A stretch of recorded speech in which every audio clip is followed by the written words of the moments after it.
it is very, very sad that in Meru County we are having a lot of political wrangling, especially between the governor and her deputy.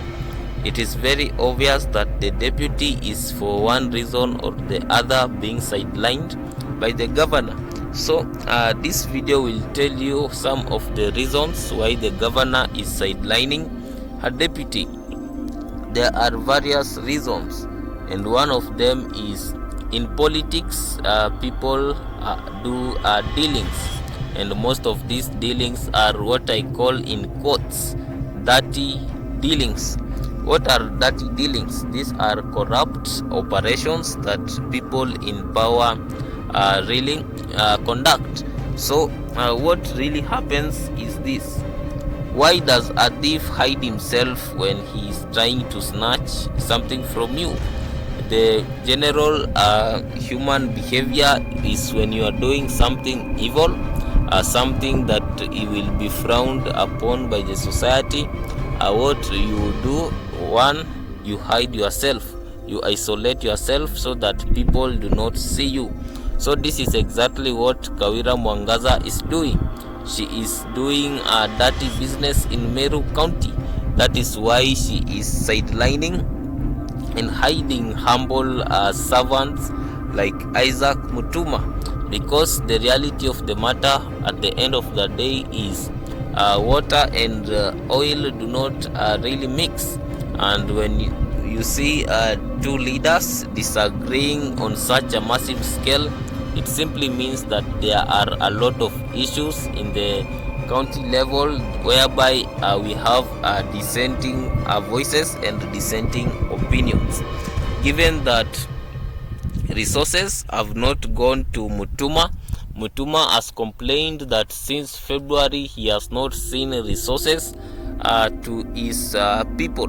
This simply shows the level of problem we are having, a conflict of resources, a conflict of people within Meru County.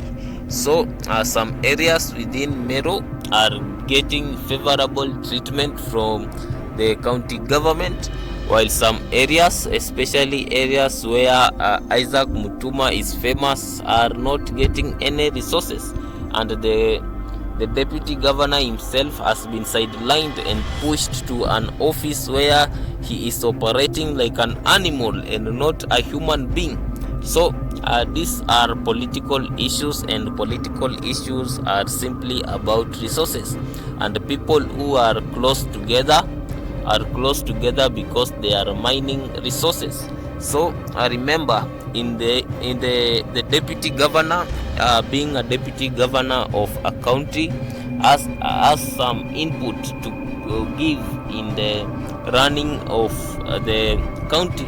But here we are seeing in Kenya again the general trend in the Kenyan politics, whereby it is not about the people in the grassroots or the people in the villages. It is all about the people in power, what people in power want. Isaac Mutuma may be representing the people in the villages, the people in the interior Meru, the people who don't know anything apart from achieving this thing called Amira. The youth like to call it Jaba. So this is really the dynamics of what is happening. Most corrupt leaders and inefficient leaders try as much as possible to use threat so that people who are in lower positions do not manage to stop them in their stupid activities. So this is really what is happening in Meru County. So can Ruto do something to help this situation? Probably not, simply because birds of the same feather flock together. So it may be very difficult for someone like William Ruto to come in, because even William Ruto as a political leader, there are many question marks, starting with the former position he held as the deputy president for this country. There are so many question marks that are bewildering his own position as the president of the country. So it is very, very unlikely that William Ruto will help Isaac Mutuma. What Isaac Mutuma must do is to man up and push his agendas forward, because behaving like a child, being afraid of a woman, this is not what a man should do. He should take up his stand, and if he loses his office, so be it. That is how men behave, and not to start behaving like a humble servant. If he has to represent his people, and if his people need to get resources, and if he wants his people to get these resources, he should man up and do what is expected of a man in this land.